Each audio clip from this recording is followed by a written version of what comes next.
ఇంకా ఫైనల్‌గా మేము వైజాగ్ నుంచి అయితే కొత్తగూడెం వెళ్ళడానికి స్టార్ట్ అయ్యామనమాట. కొత్తగూడెం నుంచి అలానే మమ్మీ ఎప్పటినుంచో వెళ్ళాలి, వెళ్ళాలి అనుకుంటదనమాట భద్రాచలం. సో, ఫైనల్‌గా అయితే భద్రాచలం కోసం వెళ్దామని చెప్పేసి ఇంక కొత్తగూడెంలో అయితే మా వదిన వాళ్ళ ఊరనమాట అది. సో, అక్కడికెళ్ళేసి అందరం కలిసి అయితే మేము భద్రాచలంకైతే స్టార్ట్ అయిపోయాము.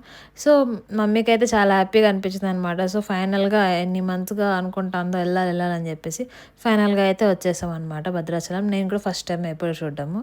చాలా చాలా బాగా అనిపించింది. మామూలుగా గోదావరి సినిమాలో చూస్తున్నాం కదా! పాపికొండలు అలా బోట్‌లో వచ్చింటే అలా ఉంటుందేమో అని అనిపించింది. కాకపోతే ఇప్పుడు గోదావరిలో వాటర్ ఏం లేవు. చాలా డ్రై అయిపోయింది మొత్తము.